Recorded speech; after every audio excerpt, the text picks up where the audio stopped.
à tous, nous nous retrouvons avec plaisir, nous sommes dimanche après-midi. Bienvenue dans ce nouveau vlog, on se retrouve directement dans l'atelier pour un peu de couture. Alors j'ai trouvé ce jeune homme installé dans l'atelier, il n'a pas le droit d'y aller habituellement. Je ne sais pas si vous êtes d'accord avec moi qu'on lui laisse une petite tolérance pour le dimanche. Il n'a pas l'air bien coupable, hein. Alors, après avoir travaillé sur les pinces, je vous en ai longuement parlé la dernière fois. Je vous amène avec moi pour vous expliquer comment, à partir de n'importe quel patron de manche, vous pouvez réaliser.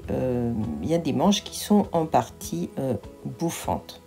Voilà, du coup j'ai pensé que ça pouvait peut-être vous intéresser puisque, je le redis, vous pouvez faire cette réalisation à partir de n'importe quel type de manche. D'ailleurs, voyez, à partir du moment où vous avez un patron de manche, il vous suffit déjà de le couper, après avoir relevé le patron, à la hauteur qui vous intéresse, où est-ce que vous décidez de mettre les fronces.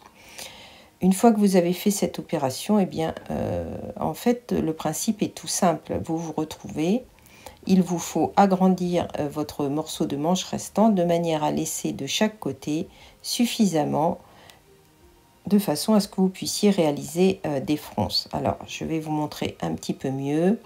Voilà, alors vous avez donc votre haut de manche, la partie en bas que vous avez scindée et dont vous avez modifié le patron. Il vous faut le recouper de manière à obtenir un morceau beaucoup plus grand. Le principe, c'est on fronce et on vient, on revient à la largeur initiale. Vous voyez, je pense que c'est clair. Alors évidemment, sur ce principe, vous pouvez bien entendu élargir. Plus vous avez envie que ça soit froncé et plus vous élargissez votre morceau du bas. Voilà. Je pense d'ailleurs que la prochaine réalisation que je ferai comme ça, je la ferai beaucoup plus froncée puisque c'est quelque chose que j'aime beaucoup.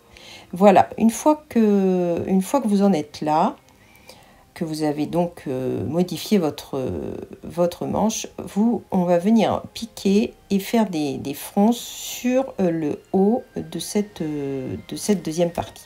Alors, pour réaliser les fronces, moi, je les fais à la machine. Tout simplement, vous mettez votre point au maximum. Alors, pour moi, c'est 5, je suis au maximum. Voilà, et vous faites 2 lignes de piqûre sur le haut de la pièce. Voilà, 2 lignes de piqûre. Si vous avez une machine qui coupe automatiquement le fil, faites très attention à avoir tiré suffisamment de fil sur l'arrière. Voilà, on va se mettre comme ça, vous verrez mieux. Voilà, on va faire ça ensemble. Donc voilà, le principe, 2 lignes de fronce tout en haut de cette pièce qui est donc la seconde partie de votre manche.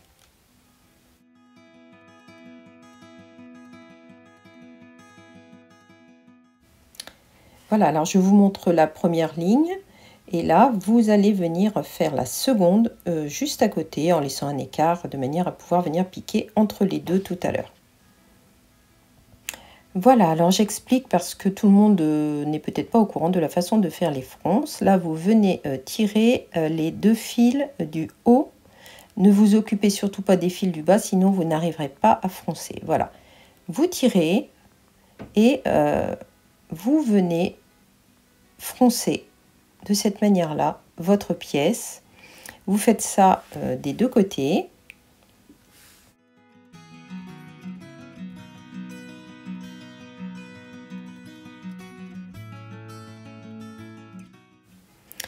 Alors, une fois que vous avez bien tiré et réparti vos fronces, vous voyez, de cette manière-là, vous allez venir les répartir d'une façon harmonieuse, de manière à ce que ça corresponde bien à l'autre partie de la manche.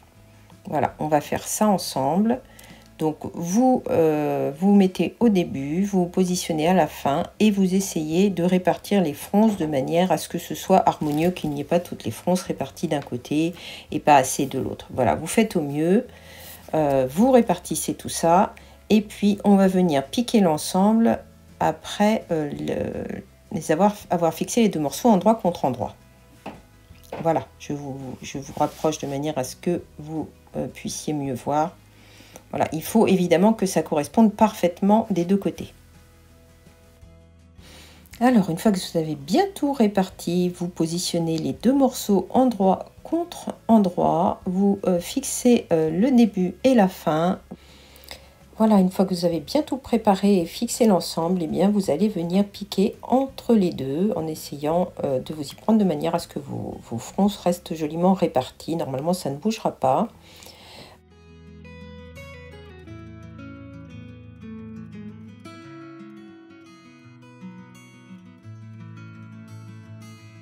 Voilà, j'ai piqué entre les deux lignes. Je vais retourner l'ensemble pour vous montrer le résultat. Voyez le résultat. Alors, ce n'est pas du tout gênant si les fils de fronce se voient, puisque de toute façon, nous allons les enlever. Comme ils ont été faits avec des points, les points les plus grands de la machine, les plus larges, ils vont s'enlever sans aucun problème. Voilà ce que ça donne. Il restera donc à fermer la manche une fois qu'elle sera surfilée. Voilà, les fils de fronce sont enlevés, la manche est refermée et surfilée, surjetée. Il restera à faire le poignet, bien sûr, et raccorder, bien entendu, les manches sur le haut de la robe. Voilà, si cela vous aura peut-être donné envie de modifier éventuellement des manches de patron existants que vous avez. On se retrouve un petit peu plus tard.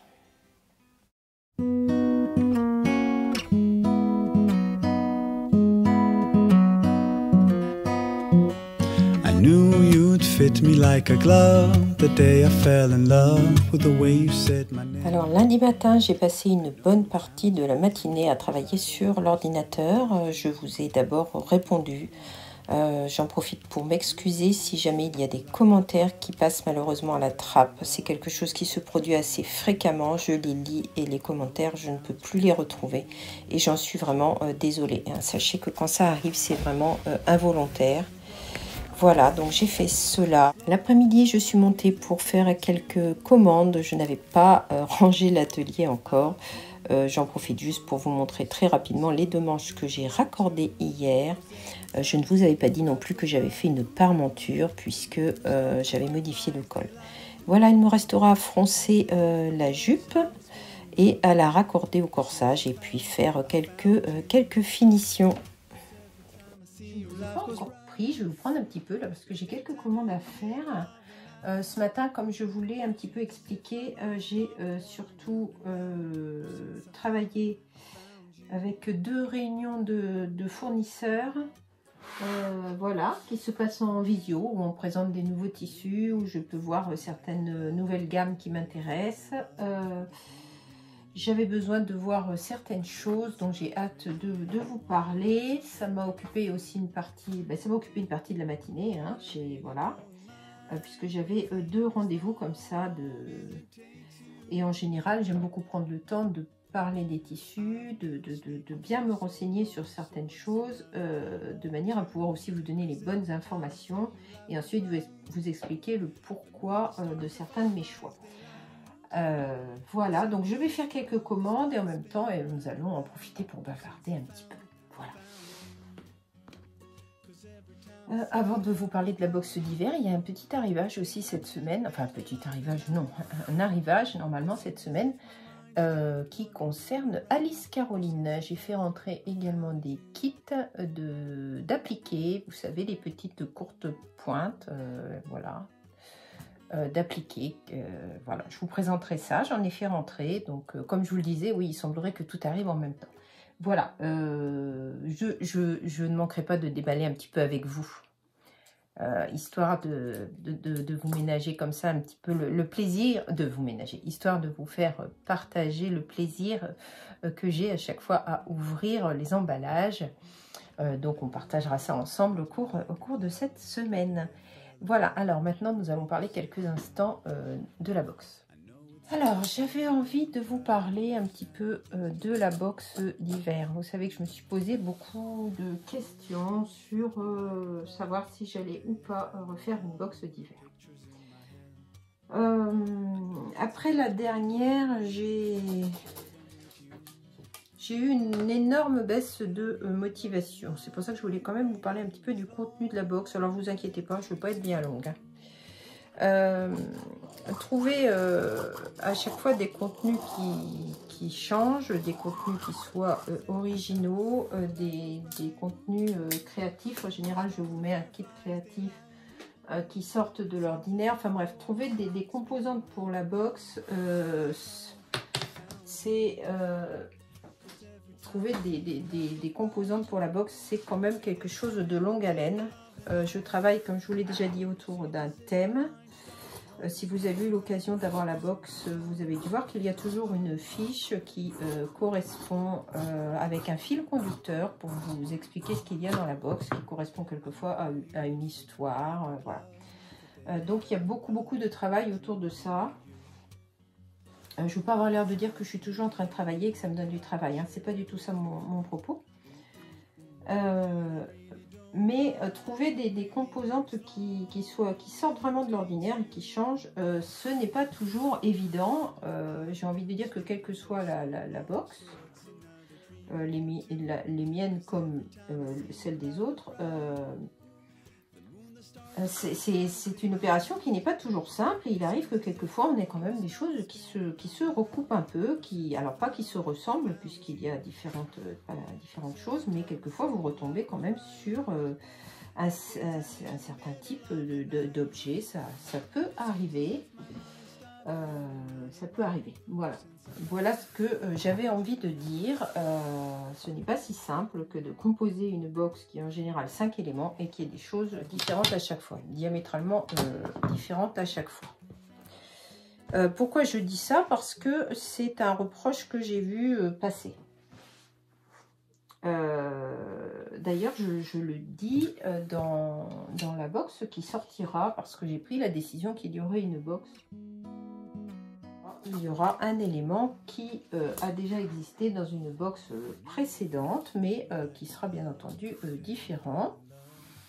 Donc je vous le dis tout de suite, vous ne serez pas surpris, mais je vous rassure tout de suite, c'est quelque chose qui va énormément vous plaire, j'en suis totalement convaincue. Pourquoi je dis ça? Je dis ça parce que je l'ai déjà dit plusieurs fois. Au-delà de créer une box pour vendre et l'aspect purement commercial, c'est vraiment quelque chose dans lequel je m'investis, mais énormément. Et du coup, j'ai perdu d'un seul coup la motivation et l'envie de refaire une autre box. J'étais partie avec plein d'idées, plein d'idées. Et puis la motivation m'a tellement quitté que ces idées, je suis repartie de zéro. Je n'en avais plus, je n'avais plus envie de travailler sur les sujets que j'avais commencé à faire. Voilà, ça a été un peu... voilà. Et j'avais décidé bien, de ne pas en faire. Et puis tout à fait étrangement, il y a 4 jours, l'envie m'a reprise de faire une box qui sortira donc dans les premiers jours de janvier, puisque je suis un petit peu là quand même dépendante aussi d'un tissu, mais je pense qu'il n'y aura pas de problème là. Je ne vous en parle pas plus. J'ai trouvé quel allait être le thème, j'ai trouvé quel allait être le petit fil conducteur, j'ai trouvé, enfin bref, j'ai retrouvé l'envie de travailler sur une box. Voilà ce que je voulais vous dire, cette envie est revenue, donc box il y aura. Je vais essayer de la simplifier comme vous me l'avez suggéré. Je vais essayer peut-être de l'aborder différemment, je ne sais pas. Toujours est-il qu'elle existera et que j'ai commencé à sélectionner et à précommander et commander ce qu'il va y avoir à l'intérieur. Voilà. Je ne peux pas faire avant janvier, aussi également d'un point de vue purement économique, puisque j'ai énormément d'investissements là en ce moment, puisque j'avais aussi passé des précommandes pour des tissus qui arrivent également au mois de janvier. Donc je jongle un petit peu dans tout ça, mais c'est pour vous dire qu'il y aura une box et que en plus je travaille en parallèle avec les fameux tissus Jane Austen pour quelques petites surprises. Vraiment, il y a beaucoup de choses qui vont arriver, qui vont se passer et autour desquelles je travaille et que je prépare. Et après cette petite baisse de motivation, je prépare de nouveau ça avec beaucoup de joie et beaucoup de plaisir. Voilà ce que j'avais envie de dire. Je ne vais pas bavarder davantage. Je vais me concentrer sur les commandes que vous ne voyez pas, mais qui sont toutes alignées ici avec leurs traditionnelles petites étiquettes, histoire que je ne fasse pas d'erreur. Floral. Je suis en train de vous dire ça, puis je suis en train de me tromper. Il est en rupture. Il reste un petit coupon et un qui n'a pas la bonne dimension parce que quand je suis arrivée en fin de plaquette, j'ai vu que le tissu était coupé de travers. Donc je viens de mettre le stock à jour. Voilà les petites choses quelquefois qui se produisent avec les fins de plaquettes. Vous avez l'impression qu'il vous reste tant, vous le mettez. Et si vous ne surveillez pas, vous pouvez avoir des petites surprises désagréables. Alors, pas sur le tissu, mais désagréables dans le sens où peut-être il arrive qu'on commande et puis que finalement le tissu n'était pas présent dans la plaquette. Ou en tout cas, pas dans sa totalité. Allez, trêve de bavardage. Je travaille, il fait très beau. Il est environ 15 h. Et puis on se retrouve pour la suite de ce vlog. Et puis je vous amènerai, comme je vous l'ai dit, avec moi dans toute cette semaine pour vous publier un vlog dimanche prochain, comme j'aime bien le faire. Voilà, je vous laisse, je vous dis à plus tard. Alors je vous montre rapidement quelques nouveaux produits, nouveaux tissus entrés en boutique. Ce très joli tissu de chez Sanderson. Pour les amoureux des oiseaux. J'ai rentré également quelques kits créatifs de Corinne Lapierre. Et puis, je ne vous la montre pas spécialement, mais j'ai rentré également de la mercerie. Voilà, quelques petites nouveautés. Je vous montre quand même un petit peu plus précisément ce merveilleux maître. Sachez qu'il est rembourré. Quand on le touche, il est tout doux. Je suis enchantée par ce maître. J'en ai gardé un pour moi. Voilà quelques nouveautés. Alors, je vous ai parlé du problème de la lavande.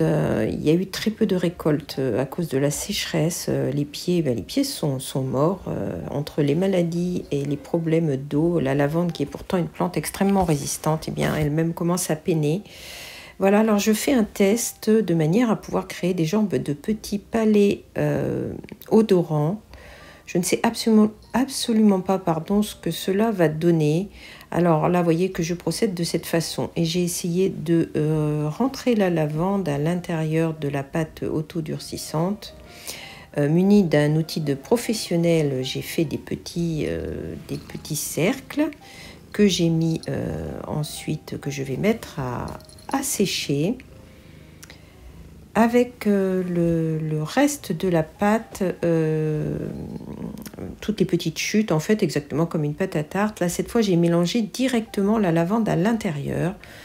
Donc, je fais le même processus. Je verrai bien ce que cela va donner. J'ai tout mis au séchage. Mon but, c'est ensuite sur l'arrière de mettre une petite goutte de lavande de manière à pouvoir parfumer vos colis comme j'aime le faire. Alors j'ai pris le temps de faire un peu de filage et de travailler sur un fil irrégulier. Je vais vous montrer ici comment raccorder la fibre. Alors j'essaye de travailler lentement. Vous voyez, vous avez les deux parties. C'est la torsion en fait qui va permettre de raccorder tout doucement. Enfin tout doucement, vous voyez. Vous permettez à la fibre qui s'est scindée de se raccrocher à l'autre, un petit peu comme quand on fait un raccord d'ailleurs en laine à tricoter. Voilà, j'essaye vraiment de faire un geste lent, mais c'est compliqué. Je vous montre ensuite comment créer une section sans torsion qui permettra au retors, je vous montrerai ça quand je vais retordre le fil, de créer un effet. Vous verrez, ça donnera un effet tout à fait particulier et il est nécessaire pour l'obtenir de laisser des sections comme ça, voulues. qui sont précisément, qui ne sont pas retordus. Voilà. Je vous montrerai comme ça, si ça vous intéresse, de temps en temps des petites choses. C'est extrêmement difficile en fait de filer irrégulier.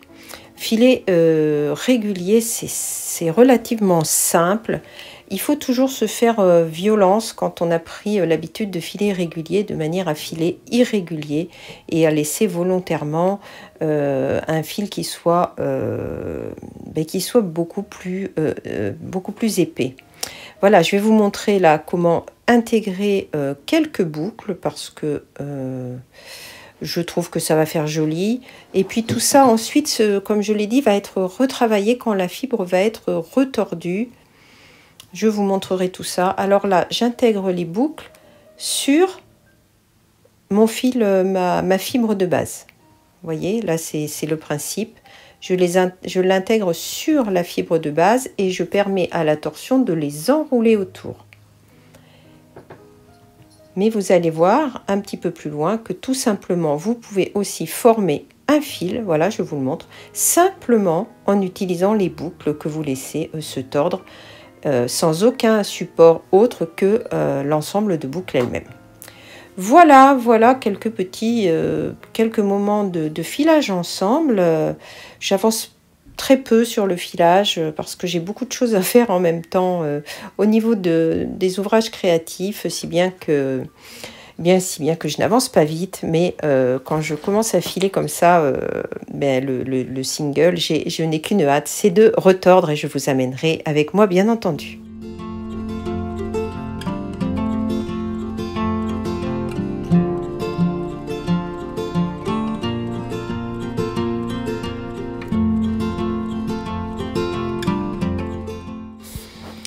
Alors je crois que nous étions mardi matin, il me semble, hein, et j'ai fait un petit topo pour voir où j'en étais dans les lots que je devais expédier suite à Octobre Ensemble. Voilà, j'ai tout mis bien à plat et j'ai procédé à l'emballage de tous les envois. Voilà, je ne sais pas l'année prochaine si je pourrai en faire autant. Il est certain que je trouverai une solution de manière à pouvoir bien faire un petit concours, bien sûr, mais récompenser tout le monde, je ne pense pas que ça sera toujours possible, surtout si on augmente la participation. Mais en tout cas, je le ferai avec beaucoup de plaisir. Alors, ce mardi, les colis attendus sont presque tous arrivés. Là, il s'agissait d'un envoi de tissu. Alors, je vous avais promis de l'ouvrir ensemble. Voilà, vous avez un aperçu de certains tissus dont certains ne sont même pas encore mis en boutique. Et puis, les merveilleux Bell & Boo, une collaboration avec Michael Miller. Ce matin-là, j'ai aussi dédouané de nouveau. Voilà, je vous montre j'allais dire mon quotidien, mais quand même pas. Mais je vous montre le genre de choses qu'il faut traiter, les colis qui sont bloqués en douane. Et là, il s'agit de tissus dont je ne vous parle pas encore. J'en profite pour vous parler du prix des tissus, notamment sur la collaboration Michael Miller Bell & Boo. Ce ne sont pas les mêmes tarifs, tout simplement parce que nous ne les achetons pas, je ne les achète pas au même prix. En passant par Michael Miller, ils sont beaucoup moins élevés que directement chez Bell & Boo. Et puis est arrivé également mon merveilleux colis Moumine. Voilà, je vous partage juste quelques images, un petit dessin absolument adorable de ma petite fille. Et puis ces merveilleux petits achats qui m'ont vraiment fait très très plaisir. J'ai revu avec cette magnifique boîte, je pense que mes enfants reconnaîtront la scène très, très précisément. Ce merveilleux petit papa Moumine en céramique, je l'aime vraiment beaucoup. Il est dorénavant devant mon ordinateur et il me surveille. Et j'ai pu obtenir la tasse assortie à ma théière. Comme je vous l'ai dit, le même jour, le colis Alice Caroline est arrivé. Je l'ouvre également avec vous. Voilà, et ça fait un petit peu d'éclat puisque les emballages sont plastifiés, bien sûr. Alors là, ce sont des kits de trousses de toilette et porte-monnaie assortis. Et puis voilà des kits les mini quilts comme on les appelle. Vous trouverez tous les descriptifs dans la boutique. Et ce magnifique rouge-gorge à réaliser en appliqué et en patchwork. Je suis vraiment très heureuse de les avoir reçus et d'avoir pu les mettre en boutique. Voilà, nous sommes samedi après-midi, je vais clôturer ce vlog si je veux pouvoir le publier demain matin. Ce matin, j'ai fait des fiches produits et j'ai réussi à faire une newsletter. J'étais vraiment très en retard. Mais j'ai quand même pris le temps cet après-midi de faire une petite pause. Voilà, nous nous retrouvons dimanche prochain avec beaucoup de plaisir. Je vous laisse sur quelques images de la forêt, des images très automnales, de très belles photos que m'a envoyées Heidi, de manière à ce que je vous les partage. À très bientôt.